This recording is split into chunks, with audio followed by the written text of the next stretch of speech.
আসসালামু আলাইকুম এভরিওয়ান, কাছে বা দূরে যে যেখান থেকে আমার আজকের ভিডিওটা দেখা শুরু করেছেন, আল্লাহর অশেষ রহমতে সবাই ভালো আছেন, সুস্থ আছেন। দিবা নাজান্স মম চ্যানেল থেকে আমি ডেইজি, আমি আমার দুই ছানাপোনা আর বাসার কর্তাকে নিয়ে আলহামদুলিল্লাহ ভালো আছি, সুস্থ আছি। বরাবরের মতো আজকের ভিডিওটা সকাল থেকে শুরু করেছি, আর এটা হচ্ছে বুধবারের ভিডিও। তো বুধবারে আমি কি করেছি সবটাই আপনাদের মাঝে শেয়ার করেছি।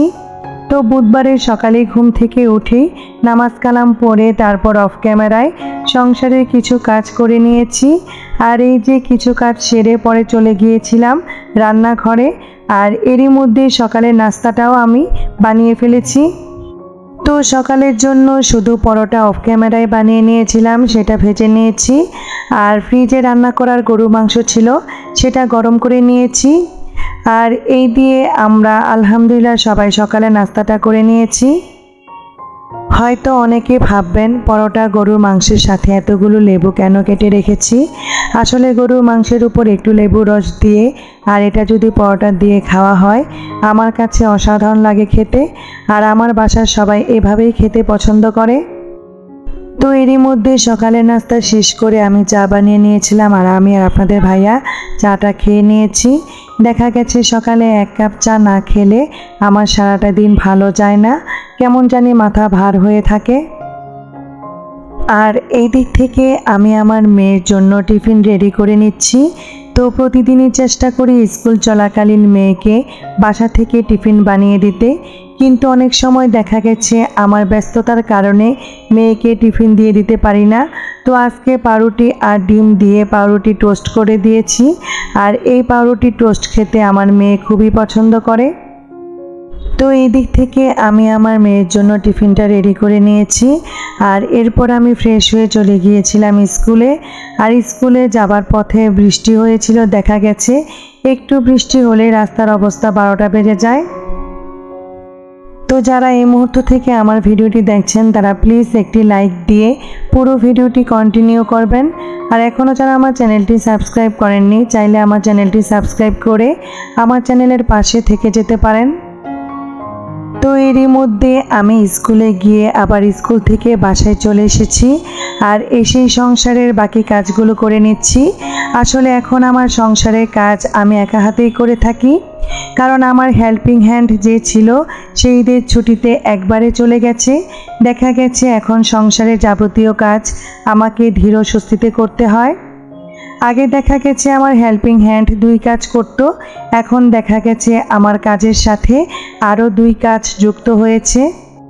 তো এই দিক থেকে আমি আমার বিছানার চাদর চেঞ্জ করে নিব, তার জন্য আগের চাদর তুলে একটু ঝাড়ু দিয়ে পরিষ্কার করে নিচ্ছি।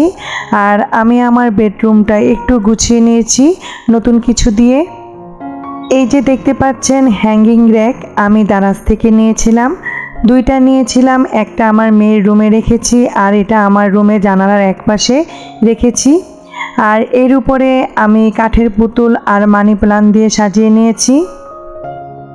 আর আমি যে দোয়েল চত্বর গিয়েছিলাম সেখান থেকে আমার সাধ্যের মধ্যে কিছু জিনিস এনেছিলাম, তার মধ্যে ছিল ড্রিম ক্যাচার। তো ড্রিম ক্যাচার আমি 2টা নিয়ে এসেছিলাম, তো আমার কাছে খুবই ভালো লেগেছিল। তো একটা ড্রিম ক্যাচার আমি আমার মেয়ের রুমে দিয়েছি, আর আরেকটা ড্রিম ক্যাচার দেখেন আমি আমার জানালার পাশে লাগিয়ে নিয়েছি। তো দেখতে কিন্তু বেশ সুন্দর লাগছিল। আর এই তো এই দিক থেকে আমি আমার বিছানার চাদরটাও চেঞ্জ করে নিয়েছি, পাশাপাশি ফার্নিচারগুলো পরিষ্কার করে নিয়েছি, তার সাথে ওয়ার্ড্রোবের উপরের অংশ ভালোভাবে পরিষ্কার করে গুছিয়ে নিয়েছি। দেখা গেছে সংসারের এমন কিছু কাজ আছে যেগুলো হেল্পিং হ্যান্ড দিয়ে করানো যায় না। এই কাজগুলো নিজের হাতে নিজের মনের মতো করে নিতে পারলে আলাদা একটা স্বস্তি পাওয়া যায়। আর এখন আমার কাছে মনে হয় হেল্পিং হ্যান্ড থাকলেই আলাদা একটা প্যারা। আগে দেখা গেছে হেল্পিং হ্যান্ডের অপেক্ষা করতে হতো কখন আসবে নাকি আসবেই না, এমনটাই টেনশন নিতাম। আর এখন আমার কাছে হেল্পিং হ্যান্ড না থাকার কারণে আমার সব কাজ নিজের মতোই সময় সুযোগ মতো করে নিচ্ছি, আর কাজগুলো খুবই সহজ হয়ে যাচ্ছে।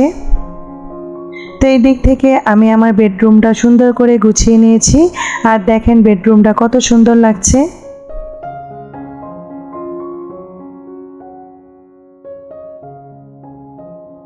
তো এরই মধ্যে বেডরুম গুছিয়ে আর ঘরের অন্যান্য কাজ করে নিয়েছি অফ ক্যামেরায়। আর এখন আমি দুপুরের জন্য রান্না করে নিব। তো দুপুরের জন্য রান্না করেছিলাম দুন্দুল আলু দিয়ে শিং মাছ আর পুঁই শাক আলু দিয়ে চাপা শুটকি দিয়ে রান্না করেছিলাম। আর বাচ্চারা তো এসব খাবার খাবে না, তো সকালে যে গরুর মাংস দিয়ে নাস্তা করেছিলাম সেই গরুর মাংস অনেকটুকু রয়ে গেছে, এই দিয়ে বাচ্চারা দুপুরে খেয়ে নিয়েছিল। তো এই দিক থেকে দেখতে পাচ্ছেন আমি 2 চুলায় রান্না বসিয়ে দিয়েছি। আগে দেখা গেছে স্কুলে যাওয়ার আগে রান্না করে যেতাম, আর এখন দেখা গেছে যদি সময় থাকে সকালে রান্না করে যাই, তা না হলে সকালে এক তরকারি রান্না করে যাই, পরে স্কুল থেকে এসে আরেকটা তরকারি রান্না করে নেই।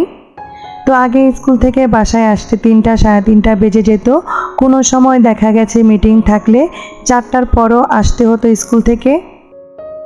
আর এখন দেখা গেছে 1:30টার মধ্যে বাসায় থাকি, তো দুপুরের খাবার 2টা বা 2:30টার আগে খাওয়া হয় না। তো স্কুল থেকে এসেই দেখা গেছে সুন্দরভাবে সব রান্না করে নেওয়া যায়। তো এরই মধ্যে আমি রান্নাটা করে নিয়েছি। তো আমার দুন্দুল তরকারি শিং মাছ দিয়ে হয়ে গেছে, তো এটাকে আমি একটা বাটিতে বেড়ে নিয়েছিলাম। আর এই দিয়ে আমরা আলহামদুলিল্লাহ সবাই ভালোভাবে দুপুরে খাবারটা খেয়ে নিয়েছি। আর এটা হচ্ছে সন্ধ্যার দিকে, তো অনেক দিন ধরে ফুচকা খাওয়া হয় না, তাই আজকে সন্ধ্যার নাস্তার টেবিলে ফুচকা রেখেছিলাম। তো এই 2 প্লেট ফুচকা আমি আর আমার মেয়ে খেয়ে নিব। তো ফুচকা খেতে খেতে আজকের ভিডিওটা এখানেই শেষ করে নিচ্ছি। তো আজকের ভিডিও আপনাদের কাছে কেমন লেগেছে অবশ্যই কমেন্টস করে জানাবেন। তো সবাই ভালো থাকবেন, সুস্থ থাকবেন। আল্লাহ হাফেজ।